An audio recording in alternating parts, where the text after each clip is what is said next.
Ambassador of Argentina, the Ambassador of the People's Republic of China, and the Ambassador of Egypt, please approach your seats. And Argentina, please take the floor.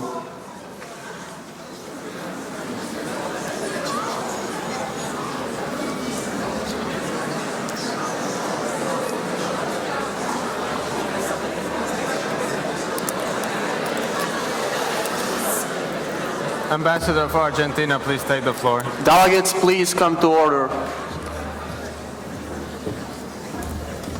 You have the floor. Honorable chairs, fellow delegates, distinguished guests, the delegation of Argentina is utterly pleased to stand before you. To better understand the importance of taking part in this possibility of change, we should first ask ourselves a question. What are we here for? We are here to stand up for our planet, the only planet we have. Although this may sound obvious, it's the truth. It is time for us to realize that we are speaking of the planet we live on, not someone else's planet. At this very moment, 65 different countries are involved in more than 600 conflicts all around the world. Illiteracy threatens more than 700 million people, and 2/3 of them are women. Not a single country in the world has achieved complete gender parity and equality. None of this is fiction, it's a fact. This is the most urgent of times. These global issues that are endangering the whole world nowadays have always been given priority in terms of solving them in the national agenda of Argentina. We undertake to play a significant and relevant role in the achievement of a possible resolution. Argentina is fully committed to taking a decisive, large-scale action in order to support the United Nations in all possible ways. This should involve not only global sustainability, but should also guarantee humanity a safe future, protected from the worst and most unpredictable enemy, ourselves. This being said, Argentina has faith that this conference will be fruitful and productive, and hopes that in the coming days we will be able to provide the world a valid solution to its problems. It is our time to make history. Thank you. Thank you very much. Delegate, are you not open to points of information? Yes. Are you open to points of information? First of all, I would like to remind all student ambassadors to please address the Secretary General first, then the Presidents of the General Assembly, then the Excellencies, and after that, the House. Thank you. So, are there any points of information in the House? Please raise your placards high if there are any. Seeing that there are none, please yield the floor to the delegate of the People's Republic of China. I yield the floor back to the chairs. Thank you very much. A delegate of the People's Republic of China, please take the floor.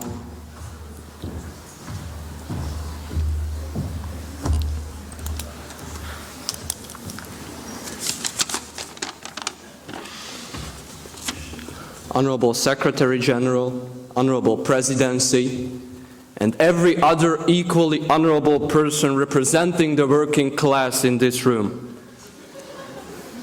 We made you. You might want to deny this fact, but still the fact remains a fact because we did make you. Look around, or just take a look at your own selves. Your clothes, your gadgets, the cheap places you go out to eat, it's all Chinese. Some might even claim that the US flag on the moon has "Made in China" written on it. And you all do like Chinese because it's affordable, reliable, and most importantly, available to all. Because for us, we the people is not merely a slogan. The People's Republic of China came a long way to achieve its current status amongst the defining powers of today's politics, economies, and diplomacy. After Mao established the basic fundamentals of our nation, firstly we had to struggle to gain recognition. But the international community quickly understood that it is us, and exclusively us, who represent the true will of the Chinese people, and not some isolated island in the ocean. And today, we're about to become the #1 economy on the planet. That is the Chinese procedure when it comes to progress. We were able to get here because of the indefatigable dedication of the Chinese people, the extraordinary efforts of our leaders, and most above all, our communism. Our communism, which, unlike most others, was capable of changing and adopting, evolving. We still do respect Mao as a father of the People's Republic of China, as the hero of our nation, but we must accept the fact that his Stalinist methods are not suitable for today. We draw inspiration from his memory, courage and power, but our country is now based on different ideas and goals. Now we believe in cooperation. We respect the importance of the international community, of course, of the United Nations, but we must ask the international community to respect the sovereignty of each and every member state equally. Our delegation will do its very best to contribute to solving these issues that are to be debated, but we must ask every nation to respect and accept our ideology as China does in every case. We are not here to convert anyone, unlike some others. We are not here to abolish capitalism or imperialism, as some are here to end communism. Some might still fill the streets shouting better dead than red, but Chinese people will never shout the more logical better red than dead ever. Mao did declare that capitalism must die, but we won't be its executioners. It will choke its own self to death when the time comes. But now we believe in peaceful coexistence. So the Chinese sustainability means live and let die. Thank you for your attention, and we're open to points.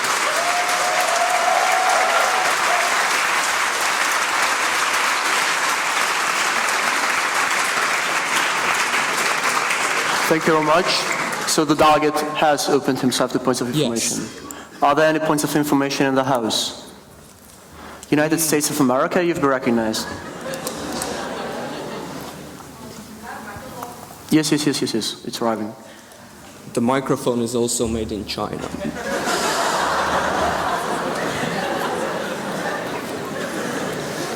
I can't see made in China on them. No, that's not true. Yeah. That's good.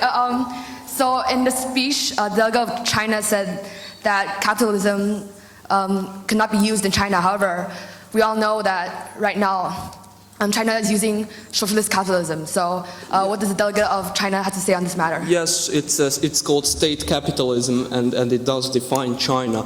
We didn't say that it can be used. We simply said that Mao, while he was alive, declared that capitalism must die. It was one of his slogans. But we simply said that since we're also using it in China right now, we don't want to end it, we don't want to destroy it or kill it, just like we don't want to do that with imperialism or anything like that. But we believe that the time will come when we won't need capitalism anymore, when we can use true communism as a defining ideology of our country, both in economics and politics as well. So that's simply what we stated. Thank you for your question, though.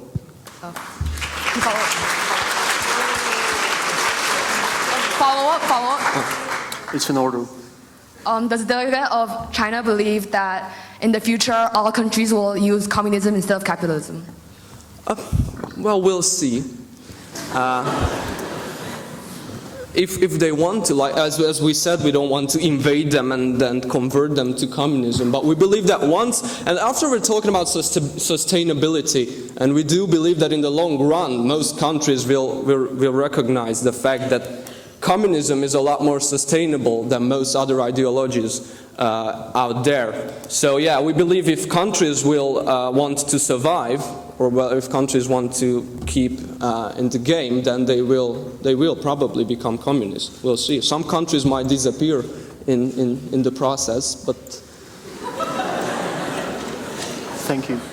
it's just speculation. Thank you again. Thank you, delegate. Thank you. Are there any further points of information in the House? Egypt followed by New Zealand.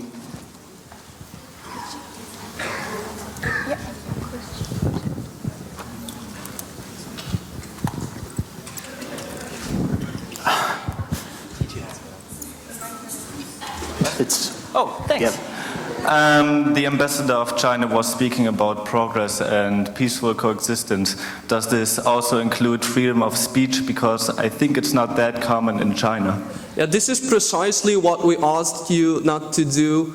We asked you not, but yeah, peaceful coexistence means that we accept you and you accept us. The Chinese people chose their regime, they chose their leaders, and they chose to live this way. You're always welcome to visit us and check if you'd like to. We have nice camps as well where you can stay for your visit. But now, honestly, yes, so it's a well-known fact that there is a Chinese way for freedom of speech as well, just like there's a Chinese democracy and then the Chinese communism. But this has got nothing to do with international issues, because if China accepts other countries, then we want those countries to accept us likewise. So that's all we can say. Thank you. You're welcome.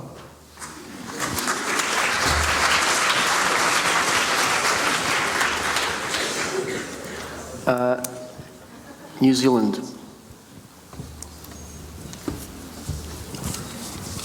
Would the Right Honourable Delegate of China deny that 600 million people have raised from poverty ever since Deng Xiaoping denied Mao's ideology on communism and accepted capitalism as the ultimate doctrine?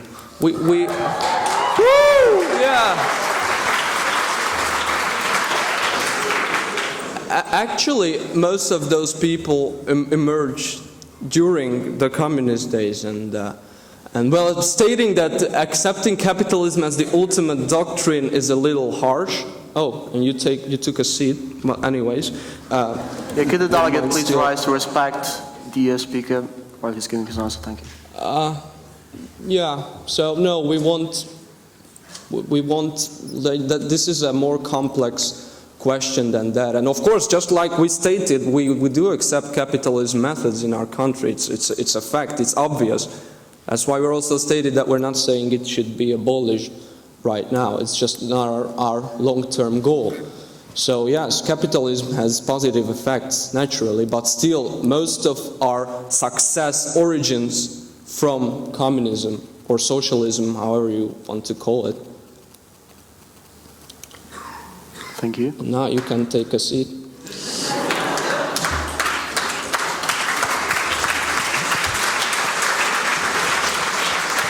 Thank you very much. Is there one more point of information in the House? Child, you've been recognized. Thank you. Could the delegate it's please not really wait? necessary. It is. Oh, okay. And we would like to remind all delegates not to use I. So to refer to themselves in third person singular or first person plural. So the honourable delegate... Delegate, could you please take your seat? Sorry? You have not been recognized. Oh, sorry. Thank you. So the delegate of China talked about peaceful coexistence in his speech. Would he say that this extends to Tibetans as well and they are guaranteed the same rights in China as everyone else? Could the presidency please ask the delegate to repeat, because we just simply couldn't understand. Yes, of course. Could the delegate of Chad please repeat the question? Just speak slower or... The delegate of China talked about peaceful coexistence in his speech. Would he say that this extended to Tibetans as well in current China? We couldn't hear that little word, which is probably the key. Could the delegate please rephrase? Or maybe, maybe we won't even information. understand it, because Could the delegate please try to rephrase the point of information? Okay, so the delegate of China talked about peaceful coexistence. Are you understanding so far? Yeah, this was fine, and the end is also, there's just a little, there's no direct dialogue, sorry. Yes, thank you. Given the current rights of Tibetans in China, would you say that they are allowed to peacefully coexist as well? We still don't understand the question now, and we won't like to, I'm sorry.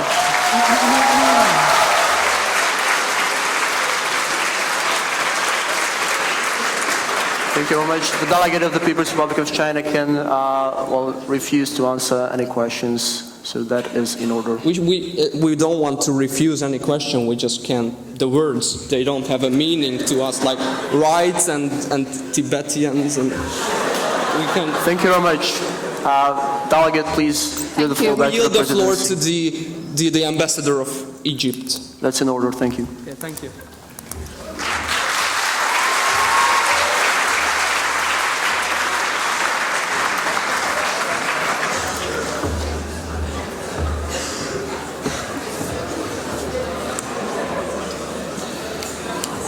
Will the House please come to order? Thank you very much. Egypt, you have the floor. Thank you very much. Distinguished Secretary General, Honorable Presidency, dear delegates, Assalamu alaikum. An old Egyptian proverb found in the great temples of Luxor says, "Be patient with a bad neighbor. He may move or face misfortune." Well, besides having a fancy sound, this saying, unfortunately, is nothing but a representation of our past behavior, dealing with a threat arising in the east of our national borders, as well as in the heart of our African continent. Waiting, avoiding, hesitating. Waiting, avoiding, hesitating. What we need now are actions that end the atrocities of those self-proclaimed God warriors, acting under the fake pretense of a faith that is meant to be so pure and so absolutely peaceful. Islamic State of Iraq and the Levant, better known as ISIL. The word Islamic in this term is an insult for every true Muslim out there. The Arab Republic of Egypt, as an Islamic country itself, highly condemns the crimes committed by those who are not worth to be called Muslims. Allah will not give mercy to anyone except those who give mercy to other creatures. Those were the words of wisdom from our great Prophet Muhammad, unfortunately forgotten by these misguided fanatics to strive in the name of Allah, pretending to strive in the name of Allah. Very important. It is making one sad at heart. And if your eyes are closed for a moment, you can feel the hate. You can feel the depression flowing through your body. But now, hold for a few seconds. And think about the following. Is the answer to blind hate really another emotionally motivated act of aggression? What would be the result? Probably retaliation and a repetitive circle of vengeance. No, that cannot be the answer. Forget the hate for a moment. That is veiling the actual aim. Now, open your eyes again. Do you see the true goal now? It is not revenge we should focus on. It is the protection of the people suffering in Iraq, Syria, Nigeria, and all the others plagued by the jihadi terror. Our country itself is a terroristic target regularly attacked by the terrorist group Ansar Bait al-Maqdis, a subgroup of ISIS operating from the Sinai. We need a well-considered and a long-ranging solution. That is why we are asking the international community for help. Let us find this path together. Please accept my thanks for listening. Deep gratitude.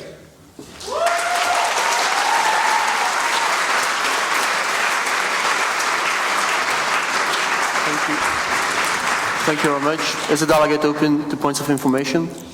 The Egyptian delegation is looking forward to any open question being answered. Are there any points of information in the House? Islamic Republic of Iran, you've been recognized.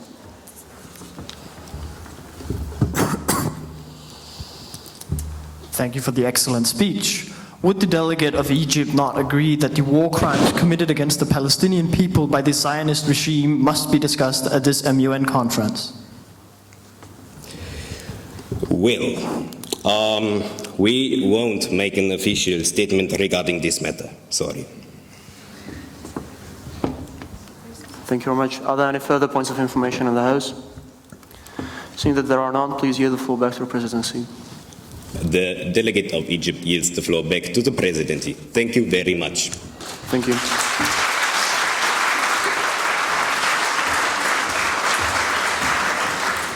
We would now like to call upon the ambassadors of France, Germany, and Israel to please approach the seats.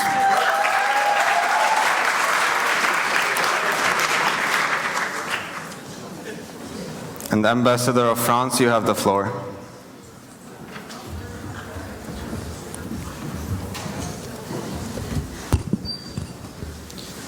His Excellency Secretary General, His Excellency President of the General Assembly, Deputy President of the General Assembly, honorable chairs, fellow delegates, distinguished guests, dear staff, ladies and gentlemen, Madame et Messieurs, the French ambassador, on behalf of his entire delegation, would like to express the immense pleasure it is to be present today. Would the presidency allow for the French delegation to raise and be recognized? Yes, that might be in order. Thank you. France has been privileged to be part of the United Nations since the very beginning and witness it fulfill time and time again its vow for international cooperation. The conference we attend holds an extraordinary importance for the future, as this year, 2015, marks the UN's 70th anniversary and along with it an opportunity to gaze into the past and to the best of our ability harness decades of knowledge for our step into the future. It is now that we get to assess the outcome of the Millennium Development Goals and ensure the indispensable smooth transition towards sustainability and equilibrium through the ambitious post-2015 development agenda and notably the Sustainable Development Goals. A critical balance within and in between countries is the foundation of global politics, and as the world is plagued by modern-day conflicts, the demand for an immediate and proper response must not be overlooked. The impact of factors such as security, health, human rights, economy, and energy must all be accounted for in the context of international affairs. In brief, the international community as a whole faces the need to strengthen its efforts into overcoming present challenges and meeting future ones across all of UN's fields to contribute towards the improvement and well-being of our world. We wish everyone the best of luck in the following days, as the following days progress, and we trust that, in the end, outstanding resolutions will surface. May this conference showcase what can be achieved when we work as one. Liberté, égalité, fraternité. Thank you. Thank you, Ambassador.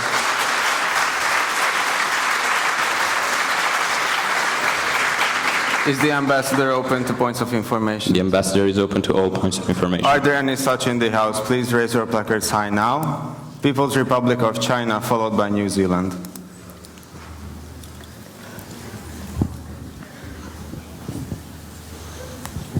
Okay, so thank you for your speech. The ambassador has mentioned the Millennium Goals in his speech, and we'd like to ask whether, does the delegate agree that, yes, we did set some very important goals and standards in the Millennium Goals, and then the international community mainly disrespected it, and now we're creating a new one, which is probably also going to have very nice goals, but if it's disrespected in the same way, it's a waste of energy and time. So maybe we could just focus on respecting those, otherwise it's pointless. What is the actual question? Would you agree to all this? The delegate, thank you for your question. The ambassador would agree that the Millennium Development Goals were the foundation for what was to come. The Millennium Development Goals were merely a suggestion, but it was a suggestion in the right way, and countries that chose to follow that and respect that can be seen as having improved much more over the past 15 years. A motion to follow up. It's in order. So, well, on one hand, it would be nice to know which countries fully respected the Millennium Goals, and on the other hand, if some other major countries don't do so, then we still don't really see the point of creating goals, because we do know the problems, but if we don't solve them, then it won't do any good for us if we just simply state that these are the things we are supposed to do and these are the things that, by the way, we would never do. The Millennium Development Goals weren't fully fulfilled, but we believe the ambassador of China would agree that they were a step in the right direction. As for people disregarding the Millennium Development Goals, how could anybody, including international community, how could anybody enforce said goals in China, for example? China could choose to enforce the goals themselves, but they cannot be forced upon. Okay, yeah, no more follow-up, so thank you. Thank you, delegate. Thank you. Please, we would like to remind all delegates, and including the ambassador of China, that please formulate points of information as questions. Thank you. New Zealand, you have been recognized. The Right Honourable Delegate of France talks about sustainability goals. Would he explain why France still collects colonial debt from 13 African countries, and how is that sustainable development? Could the chair ask the delegate to restate his question? Could the delegate please restate his question? How is it sustainable development when France still collects colonial debt from 13 African countries? As we said, we support sustainable development goals as a step in the right direction, and it is the decision of each country how they would like to implement said goals. Thank you. Thank you. Is there one further point of information on the floor? What delegation is that? Then Russian Federation, you have been recognized. In response to your peaceful speech, what do you say about being the first to attack ISIS and Syria, using air forces without the approval of the Security Council? France has come to a point where we feel that diplomacy, although the ultimate tool, cannot be solely employed. Although we generally, our policy is that we refrain from action without consulting other institutions or entities, and we support unity and acting in a consensus. Thank you. Thank you. And please, Ambassador, yield the floor back to the presidency. The ambassador yields the floor back to the presidency. Thank you. Ambassador of Germany, you have the floor.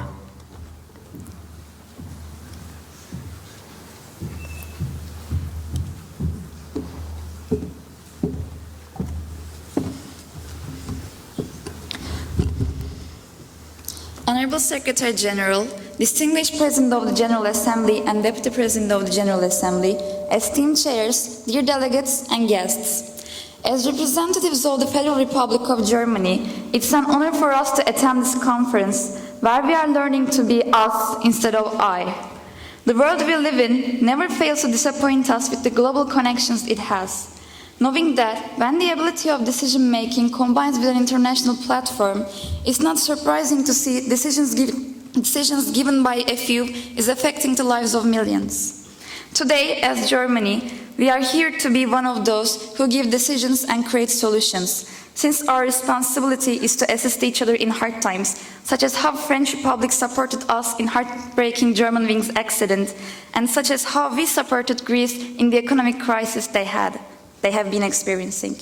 As Germany, we also hope that Islamic Republic of Iran will comply with the framework agreement and cooperate with the world to have a safer environment, and will deserve the economic sanctions to be lifted.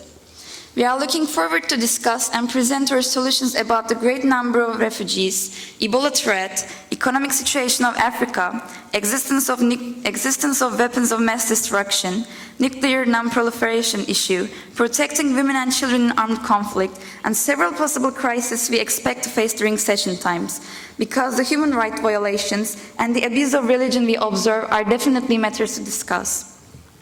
Federal Republic of Germany encourages all nations that are present here to accompany us while we try to implement efficient solutions that we are supposed to create together. Because productive solutions and impressive negotiations are the ways that Germany is willing to use to provide what we all desire: peace. Thank you. Thank you, Ambassador.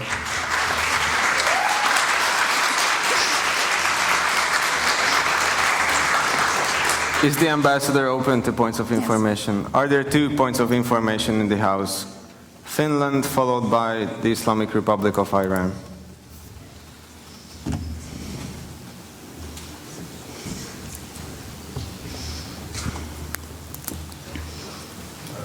delegates.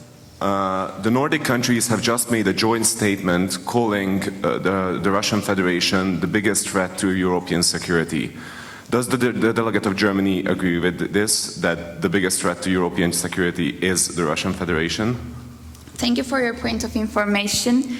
Even though we consider the hostile act of the Russian Federation as very dangerous, the delegation of Federal Republic of Germany has still faith in the government of Russian Federation, and we believe the acts that we observe are going to be better with time. Thank you. Thank you, delegate.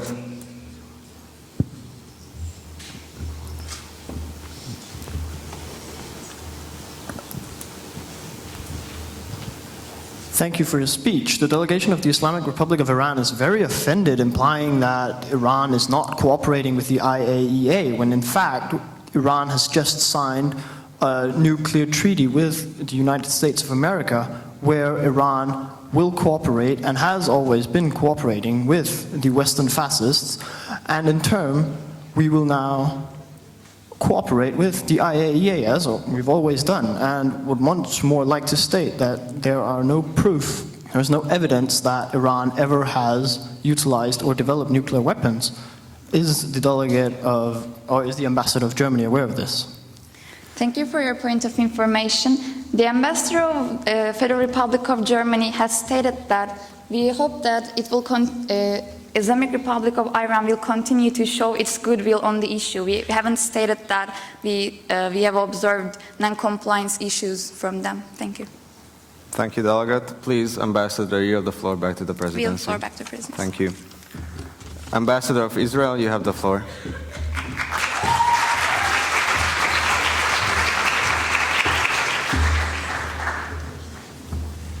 Honorable Secretary General, esteemed directors, fellow ambassadors and delegates.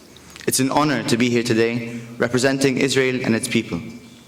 Ever since the Israeli people returned to their ancient homeland, their one and only Jewish state, they have been combating the evil forces of bitter intolerance. Amongst countries in which the roots of Islamic radicalization are firmly engraved, Israel, despite the ceaseless suffering of its people from the extremist ideologies of Islamists, beams as a force of modernity. Israel, the hub of democracy and stability in the Middle East, would like to see a region entangled in utter turmoil transform into one of peace and progress. I assure you, however, that this will never happen as long as our Arab neighbors continue to blindly ignore the bigotry and hatred stemming from their cultures. The time has come for the international community to aid and cooperate with Israel in our battle against this merciless phenomenon. Legitimate actions must be taken to combat the sources of death and destruction that have recently reached the heart of Paris. It is high time that our policy, which seeks to achieve coexistence between three holy religions, freedom rather than repression, and to glorify life rather than death, is advocated. In these troubling times, the world must realize just how much of a threat Islamic radicalization, be it organizations such as Hamas and Hezbollah, ISIS, or the leaders of Iran, poses to the security and welfare of the people of this planet, and just how much the Israeli people have resisted Islamist militancy for countless years. Israel has been condemned for carrying out attacks on Hamas, whilst the international coalition fighting the Islamic State has been praised. Obviously, there's a lack of understanding that ISIS and Hamas are branches of the same poisonous tree. With the guidance of the Israeli vision, I am positive that those who want to drag humanity back to an age of creed and conflict will fail, just as the fanatic ideologies that took down millions with it in Europe 70 years ago ultimately failed. The question we must ask ourselves, however, is not whether this fanaticism will be defeated. It's how many mothers will lose their sons and how many children will lose their fathers before it's defeated. Thank you.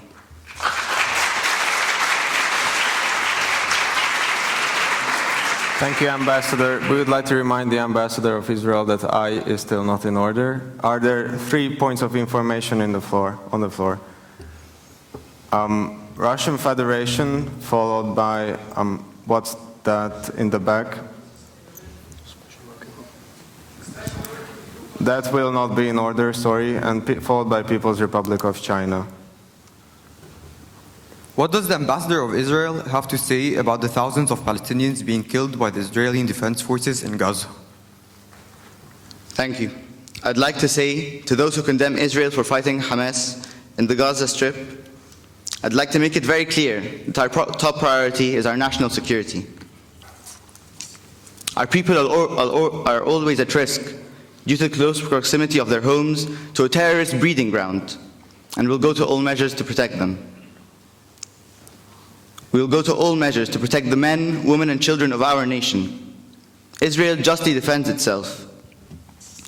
Israel justly defends itself from the thousands of rockets fired into our cities and from the illegal tunnels being built to infiltrate our borders and terrorize our people.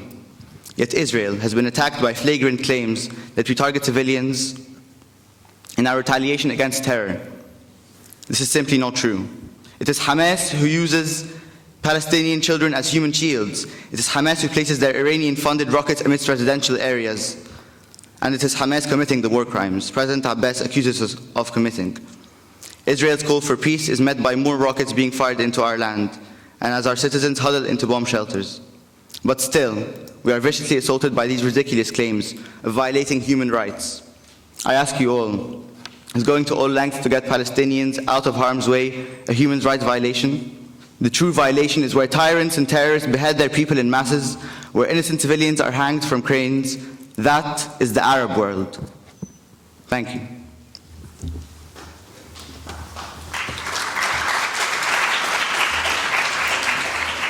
What's that, delegate? Sorry? What is the delegate wishing to do? A follow-up. Then ask for a follow-up. A motion to follow up. It's granted. The ambassador of Israel claimed that Israel is the hub of peace in the Middle East. Will the ambassador please explain why Israel is one of the only countries that have nuclear power within their arsenal if they are so if the peace in their nation is so reliable and they have to use peaceful forces to solve their international affairs? The ambassador of Israel would like to reiterate that it is completely ridiculous to be attacking Israel on the subject of nuclear weapons when an agreement has just been signed with the Islamic Republic of Iran that allows them to enrich uranium. This is a threat not only to Israel, but to the whole international community. Iran many times has come out with statements saying that they are prepared to wipe the whole Israeli nation off the world map. It is high time that you start condemning them rather than us. And you should start respecting Israel's right to have peaceful nuclear energy. Thank you. Thank you, delegate of the Russian Federation. Please be seated. Please, delegate, rise and state your right of reply. Another motion to follow up. Denied. It's denied. Sorry. Yes. Yes.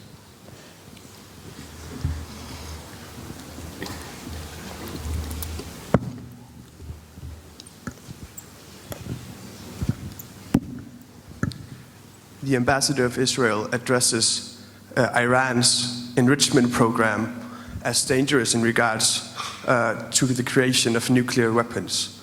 But are the ambassador actually aware that Iran has never enriched uranium to a level where it is actually useful to make nuclear weapons, only to create nuclear energy? Iran, again, has many times come out with statements saying that they are prepared to wipe the Israeli state off the world map. Isn't this a big enough threat to our security? Not only our security, but your security too. But can the ambassador of Israel please answer the question? That was not a question, delegate. It was a right of reply, and the ambassador of Israel has defended himself. Please, delegate, the right of reply is not in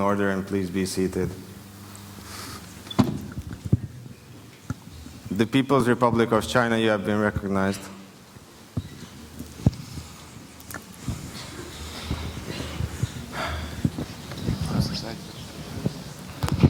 Okay, so the ambassador stated in his speech that the international community is supposed to support Israel in its fight with every single neighboring country around Israel. But wouldn't the ambassador believe or agree that if a room is full of people and all those people are quite okay with each other but hate one guy very badly, then that one person is at least supposed to consider looking into his own self? Israel will never negotiate with terrorists. The people that are so filled with hatred can only be called terrorists. And we, Israel, are the only democratic nation in this region that is prepared to fight them, and we have been for countless years. Thank you. Motion to follow up. Is granted. When are you going to sign the NPT?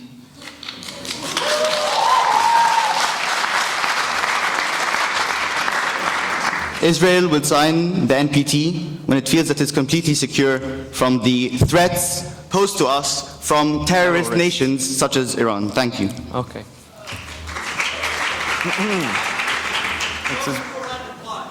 It has been overruled by the presidency. Furthermore, the presidency would like to remind all delegations that besides you is still not in order. Please, Ambassador of Israel, yield the floor back to the presidency. I'd like to yield the floor back to the chair. Thank you. Thank you. Thank you very much. Yes, please. It will be not in order. We are sorry, we have time limits. It won't be order, sorry. We have time constraints that we have to consider. Thank you. Could the ambassador of the Islamic Republic of Iran, Italy, and Japan please, could you please take a seat? And could the ambassadors of Islamic Republic of Iran, Italy, and Japan please approach the black seats, and the Islamic Republic of Iran, you have the floor.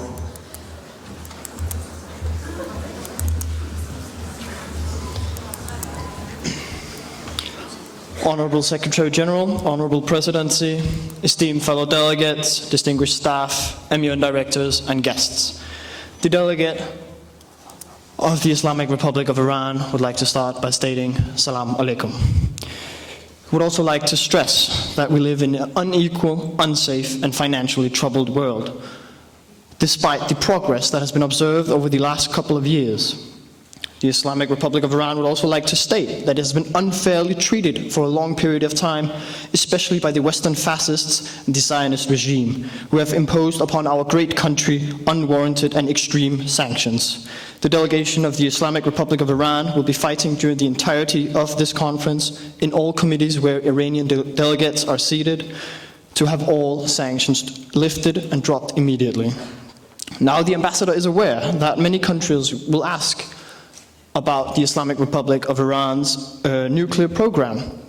But as stated by its delegates and multiple times in the past, it is for nuclear energy only. I would also like to point out that Islamic Republic of Iran has been very cooperative with the IAEA and have given them access to its nuclear facilities in the past, and has also signed a nuclear treaty with the United States of America during the last couple of weeks.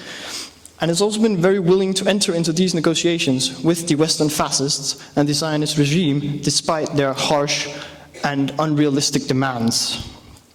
Therefore, the Islamic Republic of Iran believes, despite the statements from the Zionist regime, that they are the only democracy in the Middle East, that is, the Islamic Republic of Iran is in fact a shining beacon of democracy in the Middle East.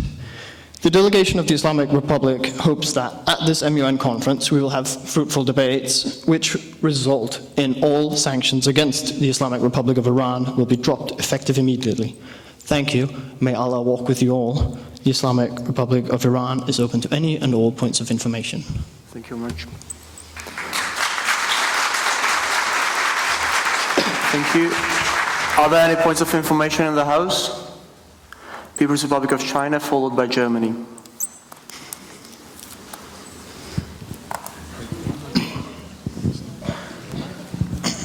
Thank you for your speech. Is the delegate aware of the fact that the reason why some people might question the nuclear security in Iran is is basically because, for instance, yes, Iran did join the NPT and you did, or your country did allow inspectors to enter your country. And what they do there is they check the soil for nuclear radiation, and actually it was quite free of it. But then these experts realized that Iran has actually exported large quantities of soil into their country from other countries which are nuclear free, and that's the reason why it wasn't. So maybe these things are reasons for the international community to question Iran's point with nuclear energy or nuclear weapons. Once more, these are unfair allegations against the Islamic Republic of Iran. Yes, we have imported soil, but it is not for any reason to hide any radiation that may or may not be around the nuclear reactors in Iran, which are only for nuclear energy purposes, as has also been stated by the IAEA, who have been given access to the Islamic Republic of Iran. And as stated by the Democratic People's Republic of China, Iran has signed the NPT, but the Zionist regime has not. Motion to follow up? Granted. But still, wouldn't the delegate agree that it's suspicious that you've took all the soil from around your nuclear facilities and you filled it with soil from other countries? So it's basically, it had something to do with the fact that those nuclear reactors were around there. That was simply a coincidence. Okay, thank you. Thank you very much. Germany?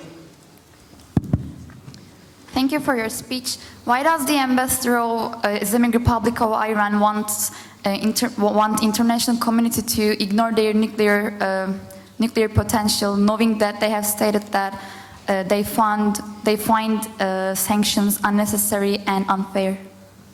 Well, seeing as the Islamic Republic of Iran has signed the NPT, we are willing to, we agree upon that nuclear weaponry is out of the question, and therefore only utilize our nuclear reactors for energy purposes, and therefore the sanctions against the great country of Iran is unnecessary. I follow up in order. Granted. Does the ambassador aware of the non-compliance issues with NPT? The ambassador does not believe that the Islamic Republic of Iran has shown any sign of non-compliance with the IAEA or any other country. Thank you. Thank you. Delegate, please yield the floor to the delegate of Italy. So yielded. Italy, you have the floor.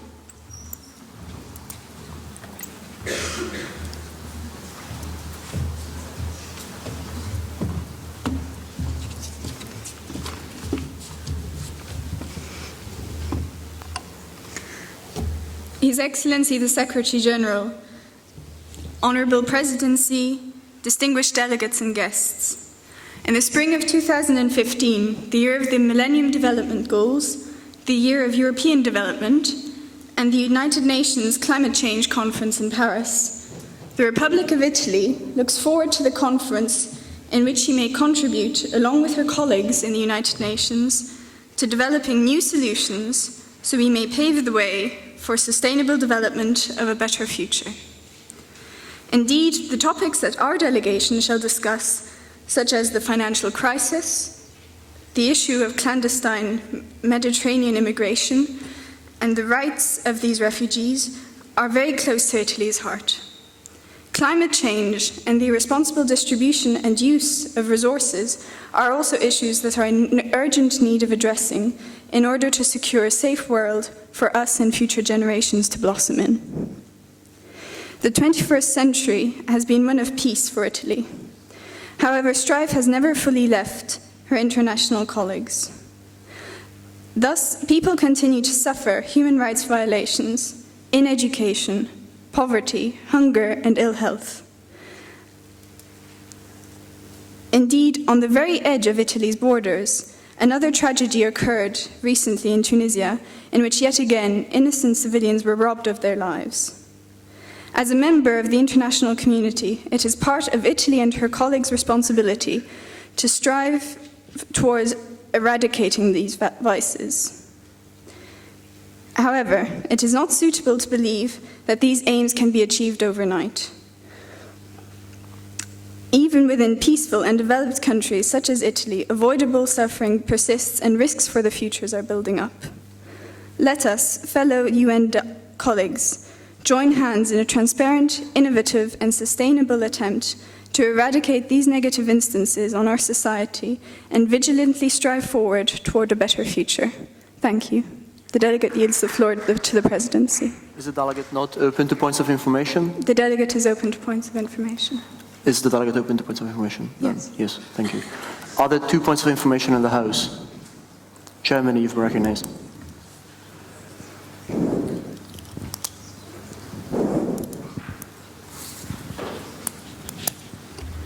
Thank you for your speech. Can the ambassador of Italy explain their solutions about the unemployment issue in Italy? Thank you for the delegates. The delegate of Italy thanks the delegate of Germany for her question. The delegate of Italy is very aware of the risks of poverty and unemployment in Italy and other Mediterranean countries in the EU.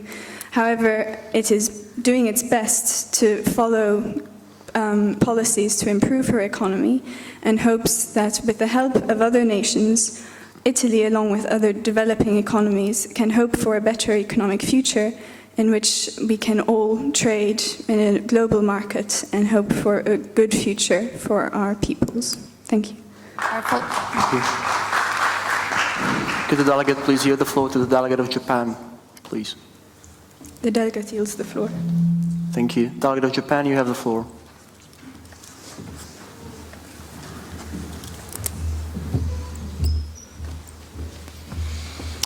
Honorable chairs, fellow delegates, and distinguished guests, konnichiwa. It is an honor to be representing Japan here in Budapest at this international conference. Japan wishes to tackle a significant issue through debate here. Japan is greatly concerned by the rapidly growing threat posed by climate change, one of the main issues discussed at this conference. We, in Japan, have been facing this issue for a long time now. Indeed, in the 1960s, Japan achieved rapid economic progress in which Kitakyushu developed into one of the 4 largest industrial zones in Japan. However, the air and water were polluted. In 1971, the city established the City of Kitakyushu Pollution Control Ordinance, which was more stringent than the national laws and enforced a series of effective measures against major companies in the city, including the execution of agreements to prevent pollution. Today, the city has regained its original beauty. Nevertheless, Japan is worried because not all countries have yet made efforts to control the effects of climate change and to reduce them.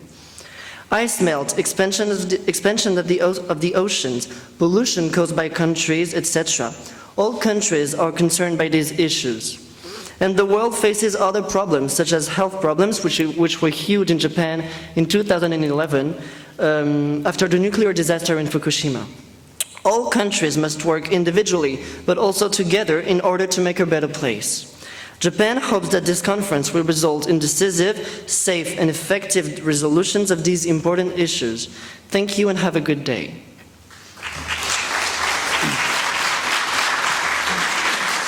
Thank you very much. Is the delegate open to points of information? I am.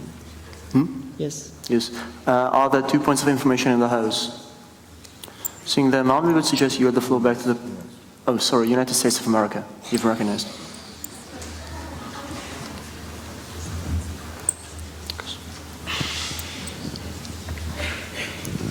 Thank you, delegate, for your. Thank you, ambassador, for your speech.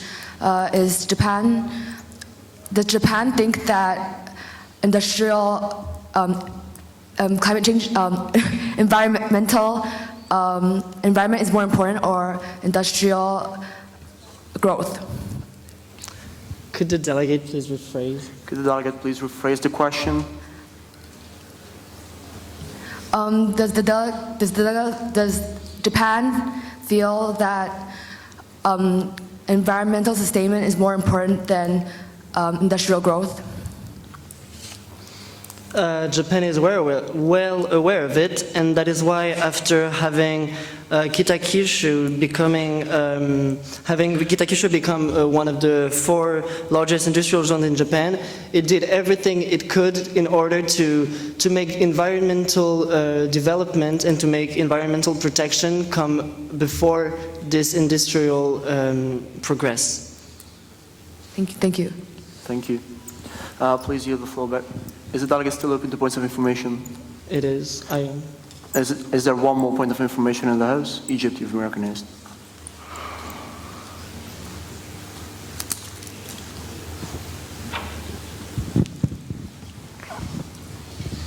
The ambassador of Japan talked about Fukushima. Egypt would like to ask why the current government is planning to reintroduce atomic energy to Japan, because it seems very dangerous to me, as Japan is suffering under earthquakes and tsunamis. Could the delegate please not use the word me? Sorry. Japan cannot talk about this subject because it is a subject in process, and it is not defined perfectly defined yet. So it is not. We cannot talk about it today. Thank you. Thank you. Please yield the floor back to the presidency. I yield the floor back to the president. Thank you very much. We would like to call upon the ambassadors of Lithuania, the Netherlands, and New Zealand to approach their seats, and the ambassador of Lithuania has the floor.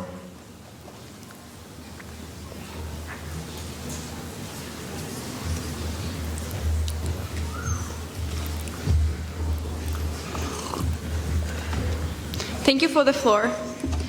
The delegation of Lithuania is utterly Please, pleased. delegate, address the Secretary General and then the presidency and apologize. then your fellow delegates. Honorable Secretary General, President of General Assembly, fellow delegates, the delegation of Lithuania is utterly pleased to be part of this conference. Our delegation looks forward to a rewarding conference in which we will present extensive efforts in issue resolution. In this new millennium, we hope for a new world, one without bloodshed and injustice. Lithuania believes that this can be the year in which 50 years of bloodshed in the world can be ended with the effective mediation and support of the United Nations.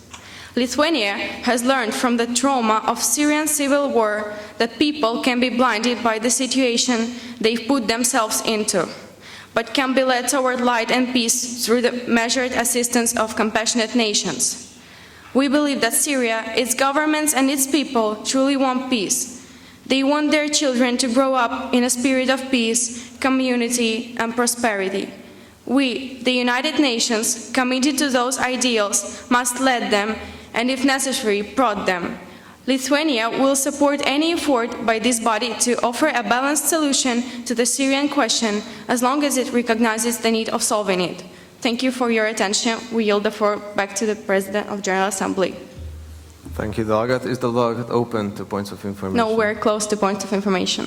Thank you. Then please yield the floor to the Netherlands. We yield the floor back. Ambassador of the Netherlands, you have the floor.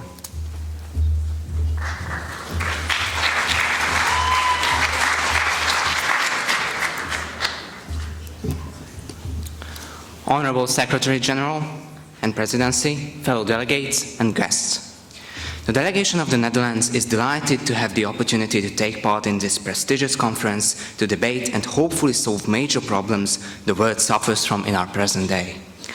As far as the issue of refugees is concerned, we believe that the United Nations has to find a solution soon, because the economic and social benefits granted by the European Union are not possible to maintain in the current state much longer. We hope that this conference is going to solve this problem, maybe only partially, but paying full attention to the rights of the refugees. Concerning the problem of the fall of the African economic growth, the Netherlands is involved in this subject. We have a strong focus on linking Dutch expertise to South African challenges in order to support long-term, sustainable and mutually beneficial relations and economic growth. Our embassies support activities that contribute to positive business climate in South Africa, while at the same time having positive impact on strengthening economic relations between South Africa and the Netherlands. It is a pleasure to see that this year a great emphasis has been put on sustainability. Since 1/5 of the Netherlands is situated under sea level, the floods have always been a central issue in our history, and culture bond us to nature. Community engagement is integrated deep in our society, and therefore we are also committed to sustainable development. We need to think of the world as a system overall and act now. As Ban Ki-moon once said, climate change is the defining issue of our age. The defining our present and our It is defining our present, and our response will define our future. The Netherlands wish good work for the delegates and trust the special working group to come up with a successful resolution. Furthermore, we would like to express our interest in the issue concerning protection of human rights, with special emphasis to Central Africa. The Netherlands is highly committed to the subject of strengthening and maintaining human rights, so we will be pleased to support resolutions that aim to help the struggling African area, which is facing very deep problems such as migration, torn families, fearfully low quality of healthcare, and many more. Thus, as human rights have always been a huge importance to our country, and we see the pressing problems in Central Africa, we truly hope that we would have productive debate and could reach an efficient solution with other nations together. We expect an impassioned, fruitful debate in the lead of our fellow keen delegates representing member states. Thank you.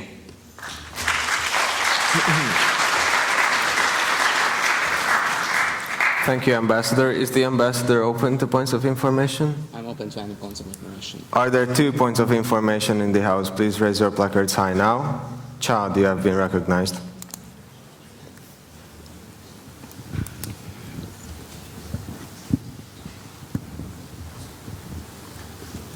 As a Central African country, we'd like to ask what specific plans you have to help countries in Central Africa and which specific problems you're aiming to solve.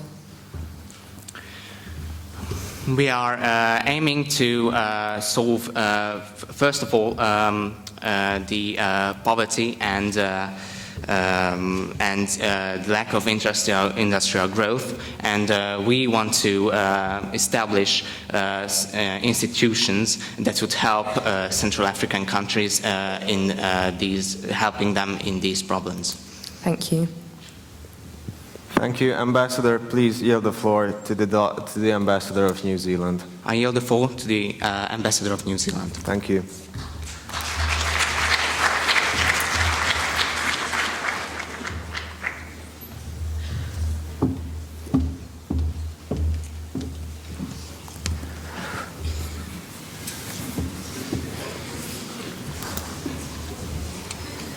His Excellency, Secretary General, the distinguished presidents, esteemed diplomats, ladies and gentlemen. It is our great pleasure and indeed a great honor to be with you today on this wonderful occasion of experiencing the challenges and ultimately rewards that come from working within this unique system that we call the United Nations. Newcomers were the ones that formed New Zealand as we know it now, and they settled in places where people of another race lived. This has been raising many problems regarding racial identification and intolerance. When New Zealand became a country that could overcome racial differences, gender stereotypes, and exclusion based on any other kinds of prejudice, it became a modern state that provides equal opportunities to all of its citizens. New Zealand does not reinforce stereotype-based associations, which is the very fact that defines the great degree of democracy of our country.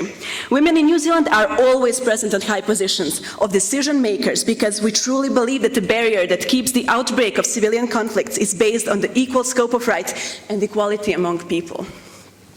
It is precisely because of the equal access to opportunities that New Zealand is a prosperous country in economic, social, and in terms of human capital.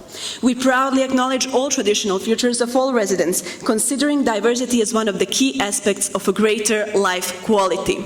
New Zealand is dedicated to the anti-war politics and the prevention of armed conflicts. We participate in peacekeeping missions, but we are also clearly determined against the use of nuclear energy for war purposes. With respect to NATO, we take the position of neutrality. Just like in our internal plan, we consider that a clear defining of contractual obligations and principle can lead to a balanced use of resources belonging to several states. Clear principles, the rule of law, and respect for human rights are all preconditions for the coexistence of multiple cultures in New Zealand and the best way of preventing conflicts. It has been an honor and a pleasure to speak to you, and the delegation of New Zealand wishes you an enjoyable and rewarding event. Thank you. Furthermore, the delegation of New Zealand is not open for further points of information. Thank you. This doesn't... Thank you. Sorry, I yield the floor back to the President. Thank you very much. Sorry. Thank you very much. Could the delegate of Poland, the Republic of Korea, and the Russian Federation please approach the seats? The delegate of Poland has the floor. The ambassador.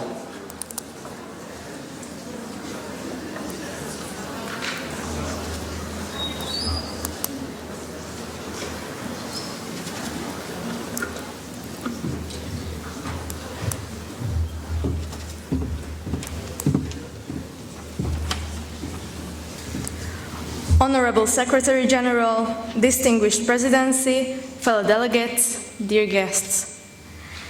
The delegates of Poland are grateful for the opportunity to be a part of this conference and for the chance to find suitable solutions for the world's urgent issues. We are standing in front of you as the representatives of a country with a more than 1,000-year-old history. During the centuries, we have experienced many glorious and joyful happenings, but we also happen to go through many afflictions and hardships. We know exactly what it feels like to be one of the richest and most powerful countries in Europe, but we are also aware of how it feels to be fragmented and conquered. Consequently, we deeply sympathize with those countries and states which openly or covertly are experiencing the same treatment now in the 21st century.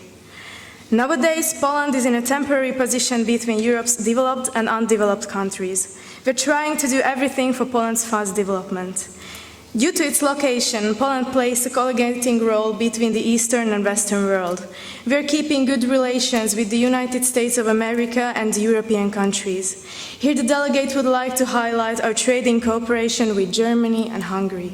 Speaking of Poland's foreign relations, it's important to mention that we strongly depend on the Russian Federation, which is our one and only oil and gas supplier. However, let us be very clear about one thing. War, regardless of any reasons for which it is conducted, always brings death, suffering, fear, and doubt if people can actually get rid of evil. This is the perspective of civilians, and this is the main lesson from a war, one that we as diplomats are those who influence the decision-making process in our countries should never forget. We have learned that only democracy and freedom make it possible to overcome tragic legacy of wars, but we know well that democratic values cannot be imported or imposed. Poland welcomes the effort of the Western powers and the Russian Federation to end the Ukrainian crisis. We have also always been standing on the side of peaceful solutions, even though we are aware of the fact that this is not completely possible after the continuous fights and bloodshed. Nevertheless, we still believe that the crisis could end via diplomatic channels. The only question is how much devastation will occur before diplomacy will be able to resolve the issue. Looking at the situation in Syria and the Middle East, Poland is convinced that terrorism cannot be suppressed by violence and warfare. These methods are proving ineffective. Furthermore, the present problem of terrorism is based on an ideology, and an ideology cannot be countered or killed through legal action or by mere condemnation. Violence begins from the mind. It must therefore be uprooted from the mind itself. This goes directly to the root cause of terrorism. The delegation of Poland is strongly convinced that the world's urgent problems can be solved by examination of their background and cooperation between all the present nations. It is our conviction that this is possible with new ideas, debates and discussions, and we are looking forward to finding rational solutions. Thank you for your honorific attention. Thank you very much. Is the delegate open to points of information? No, the delegate's not opened. Then please yield the floor to the ambassador of the Republic of Korea. We yield the floor back to the ambassador of the Republic of Korea. Thank you very much. Korea, you have the floor.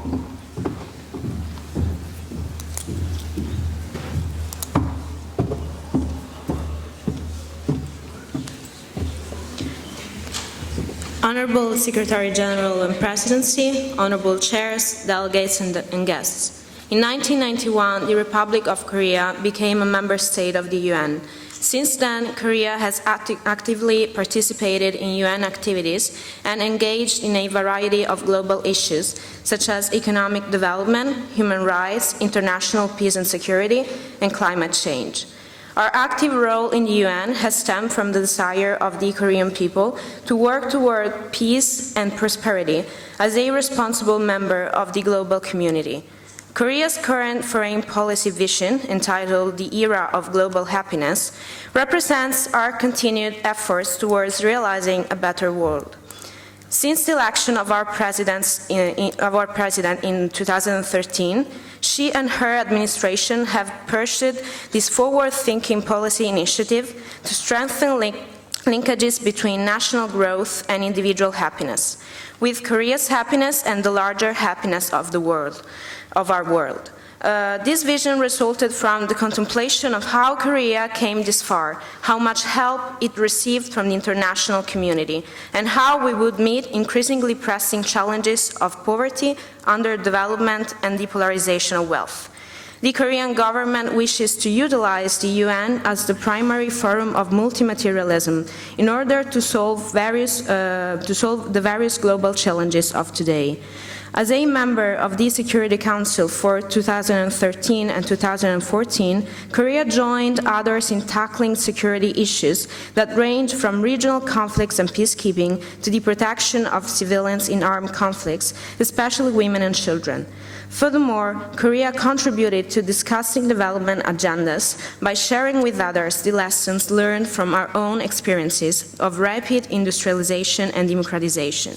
The Republic of Korea will continue to do its part in working towards world peace and prosperity as a responsible member of the international community.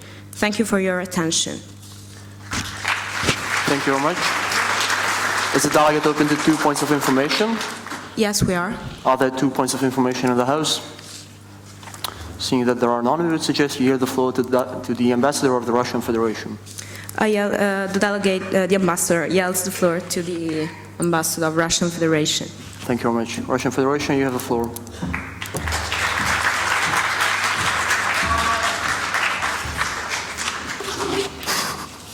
Thank you, Honorable Chair. Honorable Secretary General, esteemed President of the General Assembly, fellow ambassadors, honorable delegates, ladies and gentlemen, Dobra i Otra. Good morning. It is the Russian Federation's honor to be present here today and to be present throughout this propitious conference. Attaining world stability and peace has always been one of Russia's fundamental incentives. The Russian Federation stands here today not only as a representative of the Russian people, but also as a representative of the billions of people who aspire and work tirelessly to ensure the feeling of safety and security. It is our duty, and I repeat, it is our duty to ensure this feeling in as many lives as we can. However, with the feeling of vulnerability caused by rising terrorist groups like ISIS and Boko Haram, the international community is now under severe threat. And as we speak right now, not even the highest of officials feel safe anymore. The people of the Russian Federation call upon every able nation to not even condone the idea of such outlaw regimes threatening the world's safety and security. We have to work together today, because today we still have the luxury of assembling here and discussing such issues. But the longer we wait, honorable delegates, the more weapons of mass destructions these groups will acquire, and the higher the risk of us becoming under their mercy becomes.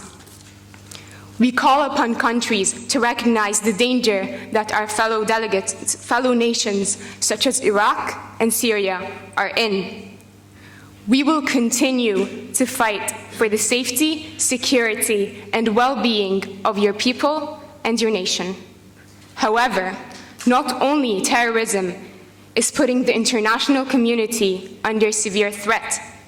There are other pressing issues that need work. One of these issues is the instability in the world's economy. Having oil prices drop by over 30% in recent months should be a great wake-up call for every nation. The world approximately uses 3,570,000,000 gallons of oil daily. Consider that, honorable delegates, 3.6 million barrels a day. If the world continues to face such destabilization with oil, our economy will be in danger. The Russian Federation is committed towards stabilizing international oil prices, because stable prices means a stable economy and stable growth for every nation. Last but not least, the Russian Federation would like to remind its fellow nations of the feeling of hope, optimism, and passion we all had at the beginning of the millennium when we sat down and set goals to be further met. However, where did that feeling go? Why hasn't the world fully achieved any of these previously set goals? World poverty is not yet abolished. Education is still not widely spread. Women around the world haven't received their full rights until today. On the other hand, yesterday's problems could always be today's solutions. And we can work together to finally start achieving the goals we set years ago. Honorable Chair, honorable delegates, the Russian Federation has always been a leading actor in the challenges that face the international community. We stand here today, opening our arms and our doors for any suggestions and decisions any country is willing to take to ensure the safety, security, and stability around the world. Thank you.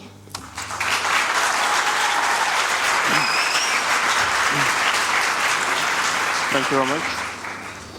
Thank you very much. Honorable delegate, is the delegate open to points of information? Yes, of course. Are there any points of information in the House? Please raise your placards high and keep them up high. We are going to make a speakers list. Ukraine,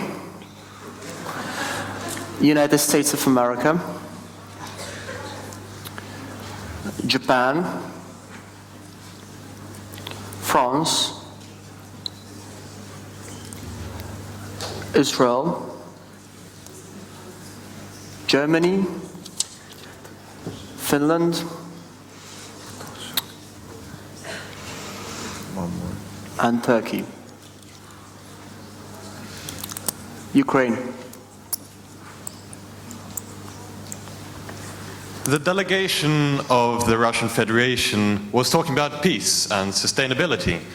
The delegation of Ukraine is interested as to why this rhetoric isn't being used when the Kremlin funds secessionist groups in Ukraine, when it sends weapons to secessionist groups that later also shoot down international aircraft. Why this rhetoric isn't used when it aggravates a situation in a sovereign nation that is not its own, and why this keeps going on today despite the warnings of several other nations. Thank you.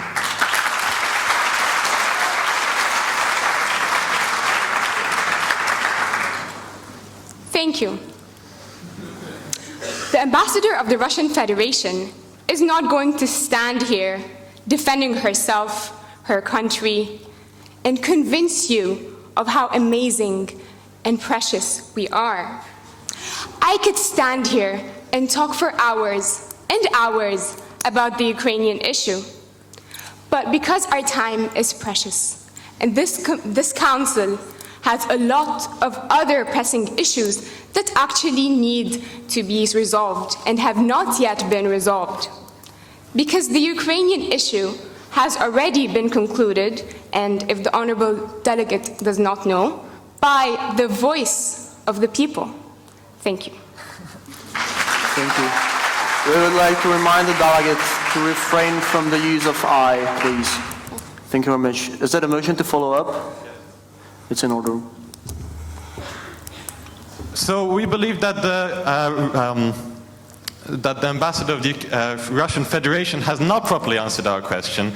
The voice of the people has answered absolutely nothing, as we still believe, and as we know, and the rest of the world knows, that in fact it is the Kremlin who is funding aggravating forces within our country, and it is the Kremlin who is trying to disrupt our nation, to try to force it into a federation that will later join Russia, like happened to Crimea, a sovereign part of Ukraine that was forced to join your country.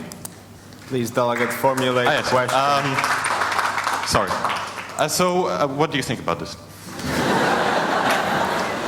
Thank you. Honorable Chair, the ambassador does not really understand whether that was an amazing speech or a question. Could you please elaborate on what you want to ask? In fact, it was both. But we wanted to ask as to why exactly, despite the persisting warnings from other nations, the Russian Federation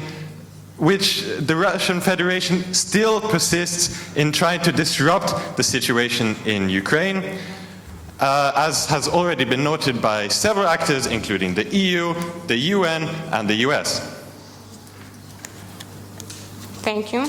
Honorable Delegate, the delegation has already made her previous speech very clear that the voice of the people has already been delivered. However, if the Honorable Delegate does not fully understand the previous speech, the Honorable Ambassador would be fully happy to take out dinner with you to address and discuss the speech.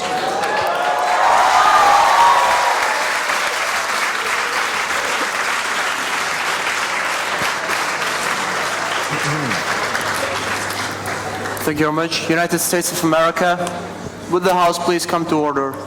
Thank you very much. In Russia's speech, the ambassador repeatedly talked about the importance of feeling safe and secure. However, does Russia think that attacking people who are vocal against the Russian government will make the Russian people feel safe and secure? I'm sorry, may the Honorable Chair ask the Honorable Delegate to repeat her last statement? Could the delegate please repeat the last part of her question, please? Does Russia think that attacking people who are vocal against the Russian government make the Russian people feel more safe and secure? Well, Honorable Delegate, the Russian Federation is always concerned of the safety and security of its people, like I mentioned several times in her speech. I mean, what country sitting here would not put its people, their safety and security first? Motion for follow-up. Granted. However, there have been many instances where we have found evidence that Russia has violated human rights of people who are vocally against the Russian government. What does Russia have to say on this? Honorable Delegate, if we start on the violation of human rights every country has, we would not finish, and especially coming from the delegate of the United States of America. So I would like to not open this kind of debate right now, because we would be stuck here for a while. Thank you. Could the delegate please refrain from the use of I, please? Thank you. Japan.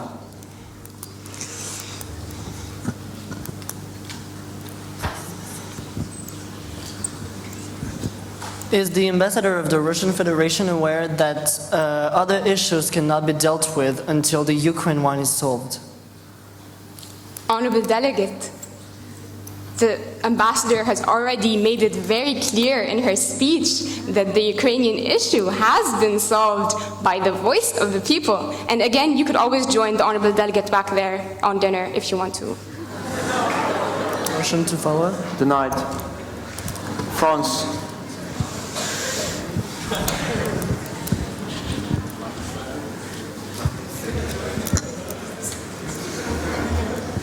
Could the House please come to order? Thank you very much. Can the Honorable Ambassador of the Russian Federation explain why her country has objected the most recent resolution proposed in the Security Council, which aimed to put a stop to the conflict in Yemen? sorry, can you repeat what delegation are you? France. France, okay. Honorable delegate, I think we all have the right to deny what we want to deny in the Security Council. The delegation of the Russian Federation, or the nation of the Russian Federation, does not have to elaborate why it denies everything that they do. If the delegate of France objects that, then we could talk about that. But for now, every country sitting here has the right to deny or accept anything that they want without further elaboration. Request Thank for you. follow-up. Denied. Israel. It is in order. Germany then.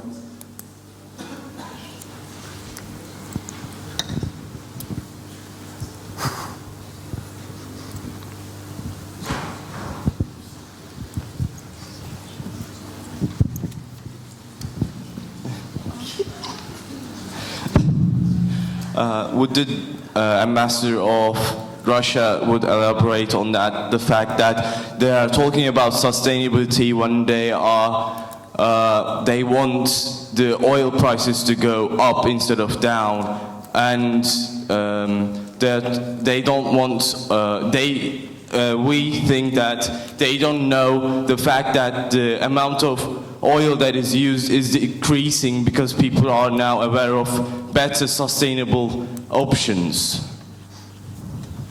Honorable delegate, I would like to remind you that if oil was not present, this conference would have not taken place. We use oil every day, every hour, every minute of our lives. Oil is crucial. The Russian Federation is one of the world's biggest oil exporting countries. It is one of the world's biggest oil exporting countries. It is not in our favor to have oil prices go up or go down. What the Russian Federation is concerned about is the stability, like what the ambassador previously said, of the world, not only the stability of its own country. Thank you, delegate. Motion to follow up? It is not in order due to time constraints. We're sorry. Finland. And could the delegate please stop using I? Thank you.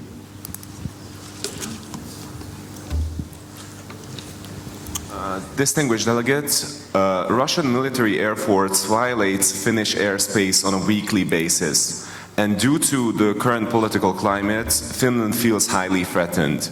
Does the delegate believe that Finland is right in this?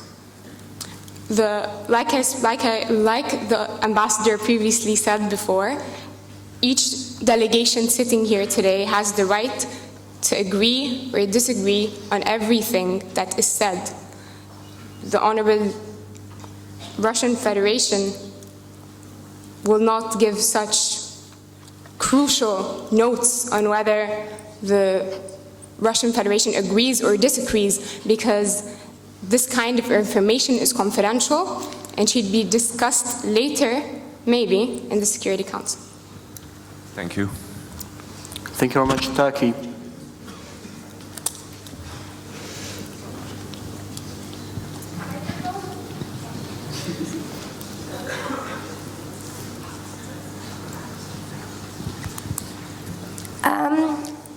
The delegate of Turkey is just wondering, why does Russia preach and criticize other countries and the way in which they're dealing with poverty when 100 people in Russia are holding 1/3 of Russia's wealth?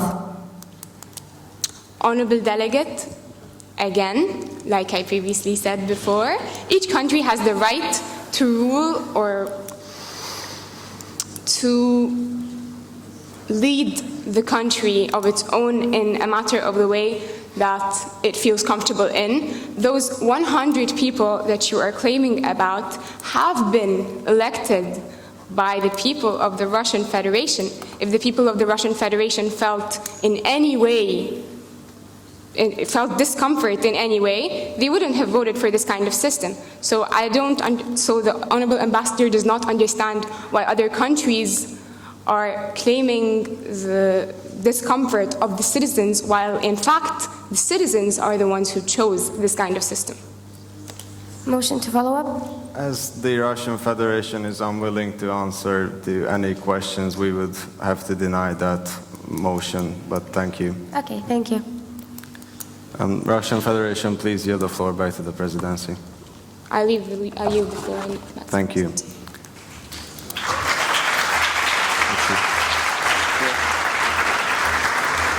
We'd like to call upon the ambassadors of Saudi Arabia, South Africa, and Turkey to approach the floor. And Saudi Arabia, you have the floor.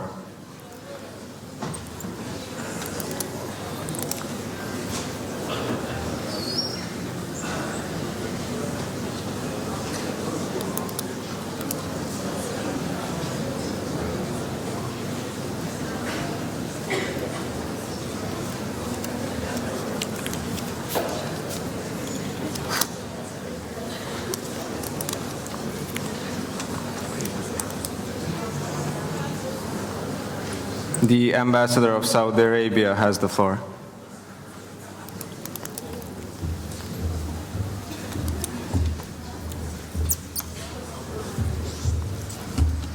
Thank you for the floor. Honorable Secretariat, distinguished delegates, Salam Alaikum. On behalf of the government of Kingdom of Saudi Arabia, the delegation would like to express its country's numerous gratitude and satisfaction that once again delegates from a variety of states will try to overcome the disputes which are a serious threat to international peace and stability in the most dangerous regions of the world. The delegation of Saudi Arabia is absolutely convinced that during this United Nations session, all the member states are determined to reach comprehensive agreements considering all the major clashes which were neglected during recent years. It is the duty of the United Nations that the member states will continue to fulfill all their obligations and will stay firm and doubtless while challenged with legations wherever they appear. The delegation of Saudi Arabia believes that only the unity in taking measures against the law and other abuses can result in a more peaceful world. We're looking forward to launch hopefully fruitful discussions and in which we stress and promise our full commitment to the process of elevating global tensions. Thank you. Shukran. The delegate of Saudi Arabia yields the floor to President of General Assembly and is closed for any points of information. Thank you, Ambassador. Thank you. Ambassador of South Africa, you have the floor.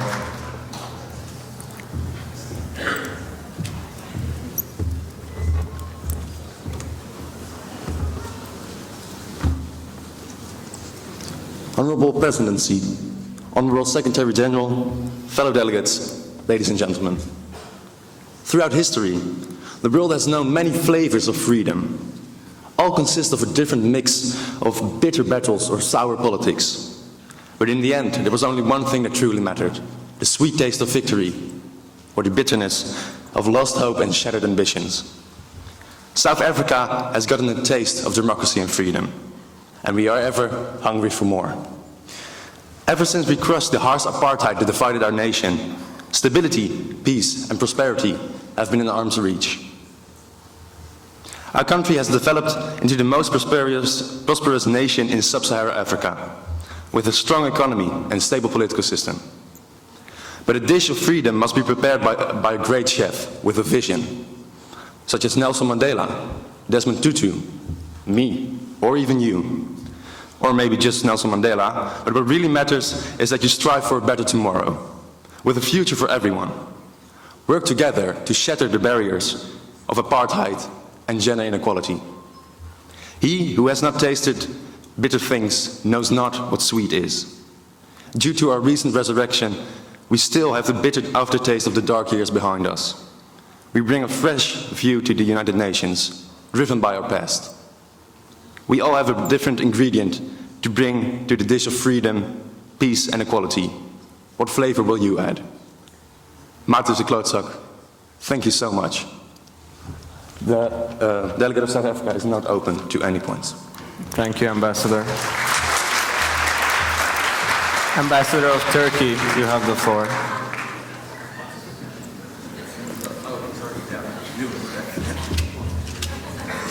I yield the floor back to the President. Thank you very much. Ambassador of Turkey, you have the floor. Okay.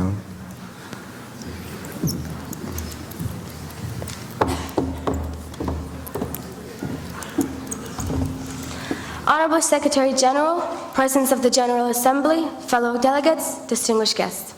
Turkey, a strong country with a rapidly developing economy. Turkey, a country which rests in between the East and the West. Turkey, a country with its geographical positioning, is crucial to the issues our world faces today. It is precisely for this reason that we can aid the Western countries in order to cooperate with the Eastern ones. We can and we will be the mediator. We call upon the help of neighboring countries to support us in rapidly growing demand of displaced refugees. We are hosting 1.7 million Syrian refugees, and we cannot be the only countries doing so. We call for international support. March 15th, Turkey sent 3 girls back to the UK after an attempt to migrate to Syria in order to join ISIS. This is what happens when countries cooperate with Turkey. We can proactively and effectively deal with the crisis firsthand. Turkey strongly believes and focuses on Goal 11 as well as Goal 16 in the Sustainable Development, as security is one of Turkey's priorities when facing current neighboring crisis. We need to make sure that our civilians can feel safe in their countries and not be forced to flee because their life is in danger. The ambassador of Turkey believes that economy is a founding pillar in developing a sustainable country. Allah tells us, love for others what you love in yourself. Thus, we cannot stand on the sidelines and do nothing while we experience a rapid economic downfall in all of Africa. It is not moral of us to do so, and it's not right for you either. Turkey will actively pursue a way for countries to put their efforts together in order for change to happen cooperatively and collectively. The ambassador now yields the floor back to the presidency and is open for any points of information. Thank you, Ambassador. Are there two points of information in the House? Please, delegates, use the placards which are visible for the presidency, probably the ones which are the biggest. We will entertain 2 points of information coming from the Russian Federation and the United Kingdom.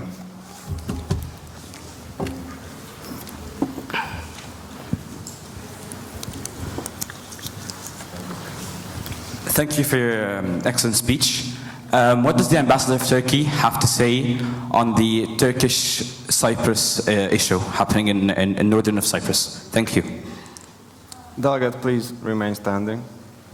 The ambassador of Turkey does not wish us to comment on that. Thank you. Thank you. United Kingdom.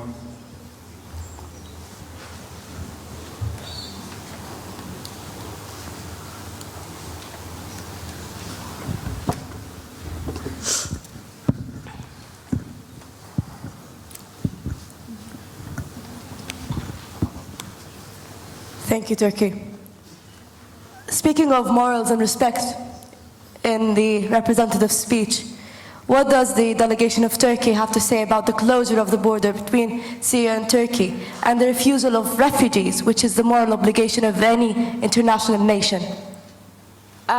Could the presidency please make the delegate rephrase the question?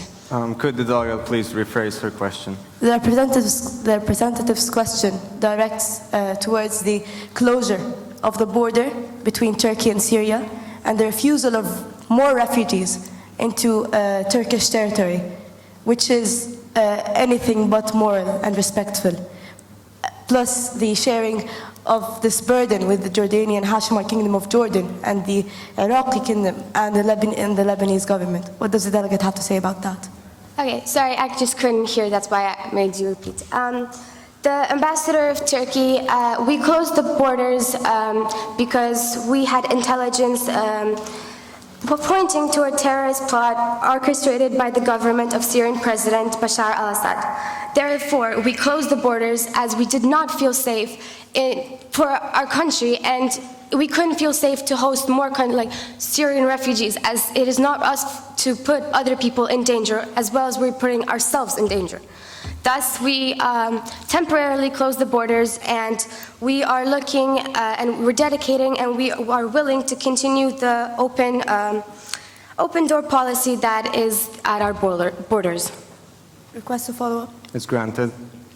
What does the delegation have to say about the allegations presented by other member states that the Turkish government is buying oil from ISIS or ISIL, thus decreasing the oil prices internationally? Turkey does not wish to comment on it. Thank you. Thank you, Ambassador. Please yield the floor back to the presidency. That has to be overruled by the presidency due to time constraints. Sorry. Please. The ambassador yields the floor back to the president. Thank you very much. So, the United Kingdom of Great Britain and Northern Ireland, Ukraine, and United States of America, the ambassadors should please approach the chairs, take their seats, and the United Kingdom has the floor.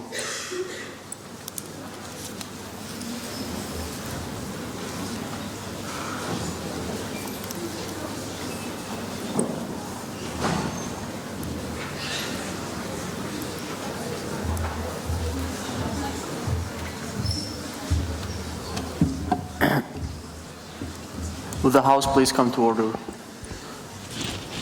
Thank you. Mr. Secretary General, distinguished presidency, esteemed guests, honorable president and chairs, and fellow delegates.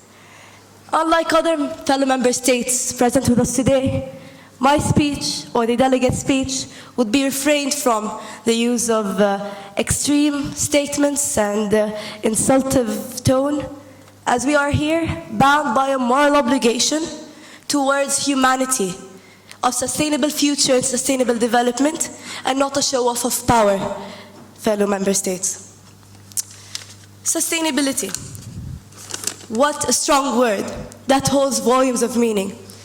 It is very basically the ability to be supported and upheld and confirmed. A very difficult task indeed. As members of an international community, the United Kingdom of Great Britain and Northern Ireland shares this massive responsibility with many nations in respect to their efforts. Securing the future. This is the title of our nation's sustainable strategy. We strive for a better future for our country, Europe, and the whole world. Building the foundation to a brighter tomorrow is a must, and can only be achieved through sustainable thinking and planning. Resources should be managed effectively and directed towards projects of long-term success and benefit to individuals and communities. We live in a world diseased with conflicts over land, over resources. We have become so grown into this worldwide system of continuously feeding and instilling further conflicts and wars. 2015 is a year of peace to the UK, as we firmly decide to continue and strengthen our peacekeeping operations, while also engaging in previous missions to restore safety and security to weakened nations in aid in their fights against terrorism and corruption, alongside other great forces, especially in Iraq and Afghanistan. Thank you, Mr. Secretary General. Thank you very much, Delegate. Is the delegate open to points of information? Any and all. Are there any points of information in the House? United States of America, followed by the Russian Federation and Argentina.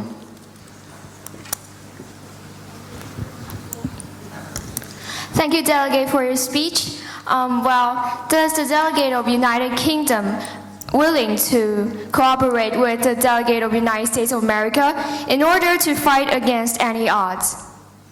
The delegate could not hear the final part of the question. Could the delegate of the United States of America please repeat the final part of the question? Does the Delegate of United Kingdom willing to cooperate with the Delegate of United States of America in order to fight against any odds? As previously conducted, the United States and the United Kingdom share this responsibility in current times and present times, as in Iraq and Afghanistan, if the delegate is aware of that. Thank you. Thank you very much. Russian Federation. Honorable Ambassador, the Russian Federation would like to ask UK's intentions about in regards to intervening in the Middle East. This issue particularly has not been issued by any official statement by the United Kingdom of Great Britain. But our intention, of course, is to restore safety and security. And we do not intend to have any military intervention in the Middle East right now. Thank you. Thank you very much. Argentina.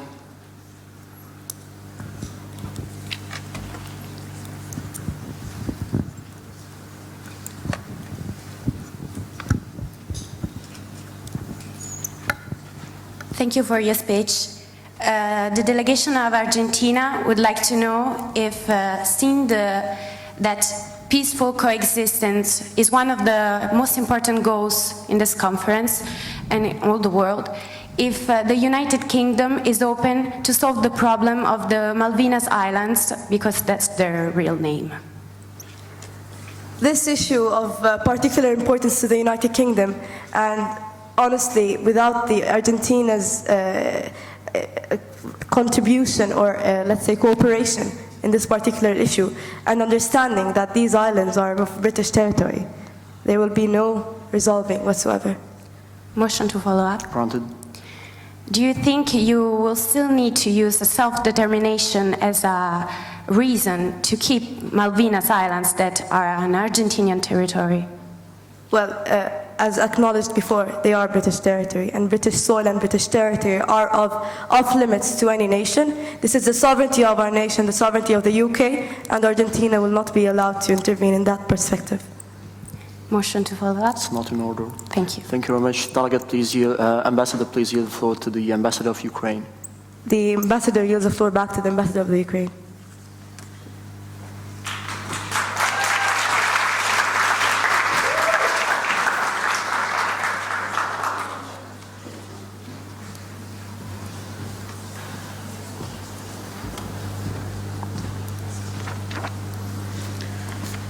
Zdravstvuje, the most excellent Secretary General, the esteemed Presidents of the General Assembly, the Presidency, and of course, esteemed delegates and experts of the Special Working Group.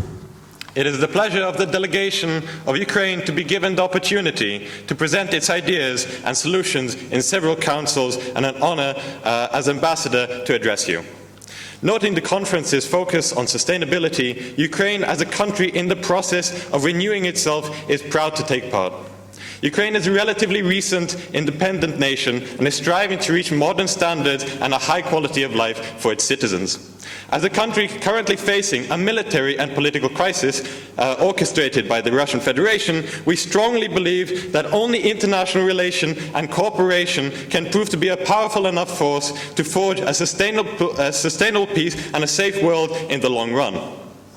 The delegation today also recognizes the importance of this conference in terms of this focus, as 2015 is the year in which long-term goals shall be carefully chosen and elaborated to best reflect our view for the future.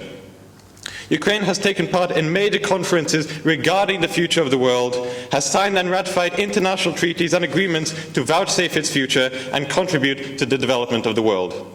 In real terms, how do we expect to achieve this? Ukraine has invested heavily in infrastructure to maintain the requirements of its citizens, and similar procedures should be taken in developing countries to further boost their quality of life, which in many countries is still below a dignified level. Similarly, the developing world cannot progress alone.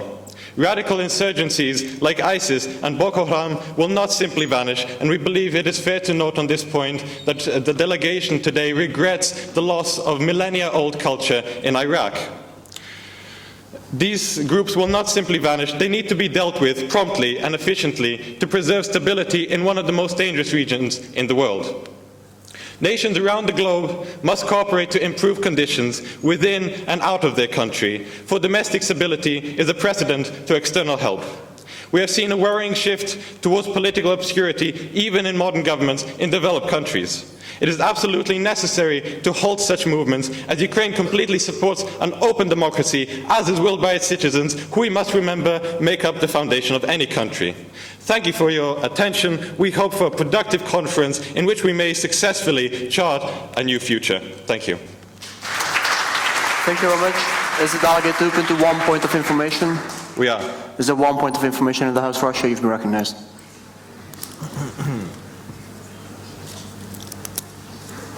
The delegation of the Russian Federation would like to ask the ambassador of Ukraine why they refused to accept the legitimacy of the referendum in Crimea. Thank you.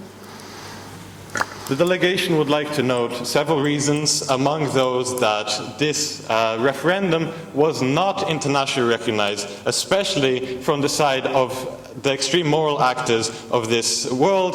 The EU, the US, and even the UN have not recognized this referendum as being valid, not to mention that we have evidence that there was a lot of intimidation involved in this referendum against Ukrainian ethnicities and was in fact helping Russian ethnicity in this referendum, and we don't believe that this is valid. Thank you very much. Thank you. Delegate, please yield the floor to the delegate of Ukraine. Sorry? Please yield the floor to the delegate of the United States of America. Yeah. We yield the floor to the delegate. Thank you very much. US, you have the floor.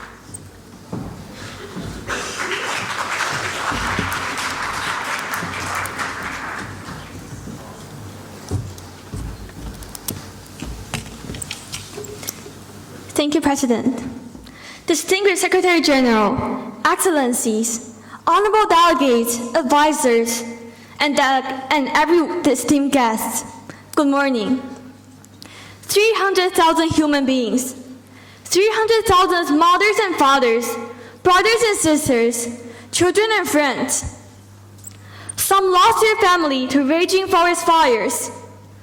Some perished in unbearable heat, while many lost their lives to unprecedented weather conditions.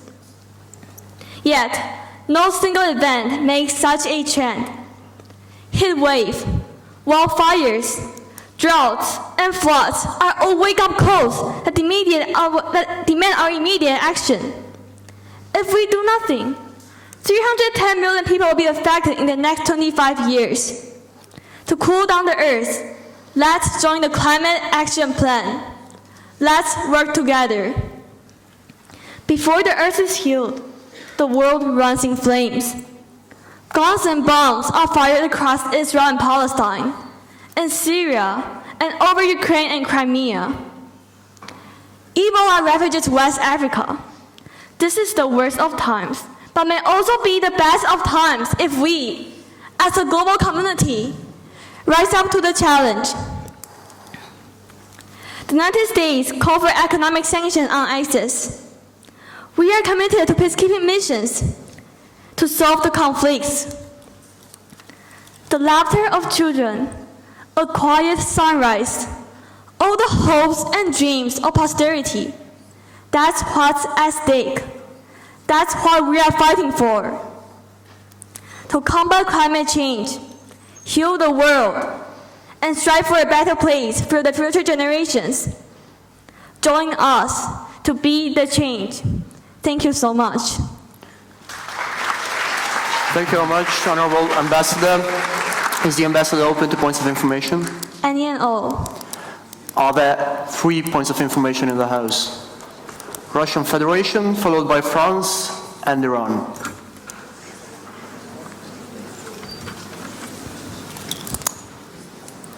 Thank you for the speech. Why do you interfere in the third world countries' economies, and what is your position from the CIA practices of interfering in countries' privacies and policies? Furthermore, the United States Army has killed more citizens in the last 2 months than the United Kingdom has killed in the last 9 years. What's your response to the violent acts the government started using? Plus, you've been talking about children and hopes. However, Israel has been killing Palestinians and children since the early 20th century. If you declare yourself as a peaceful country, why do you provide Israel with weapons, or is it a plant used to discreet way while not showing your actual political view? Could the President ask the delegate to rephrase the question? Could the delegate please rephrase the question and shorten it to 10 seconds? Thank you. Okay, you've talked about children and hope while you provide Israel with weapons. Why do you do so, since we all know Israel has been killing children? Could the President please ask the delegate to rephrase the question? Could the delegate please repeat the shortened question? Israel has been killing children, and you've talked about children and hope. Why do you provide Israel with weapons since they kill children? The delegate of U.S. supports military intervention as a means to achieve peace and stability in the region and to maintain international peace and security. And we hope that will solve the conflicts. Thank you. Thank you. Motion to follow up. Granted. Does the U.S. believe that what's happening in Iraq and Syria is because of their messed up, unauthorized intervention in Iraq in 2003? The delegate believes that the conflicts are due to many reasons and it should not be only be contributed by one kind of resource. Thank you. Motion to follow up? Denied. Thank you. Thank you very much. It will be overruled by the presidency due to time constraints. France.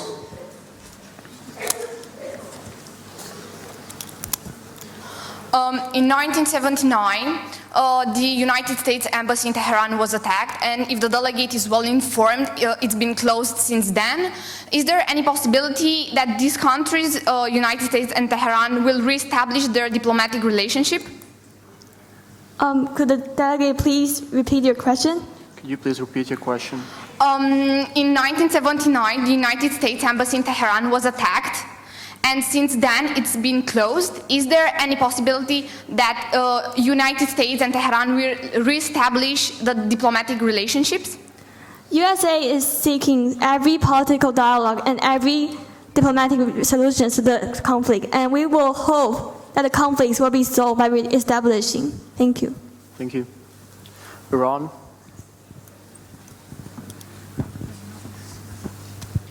Does the ambassador of the United States of America not acknowledge the war crimes committed by the so-called Jewish state of Israel ruled by Zionists, the war crimes they commit upon the Palestinian people?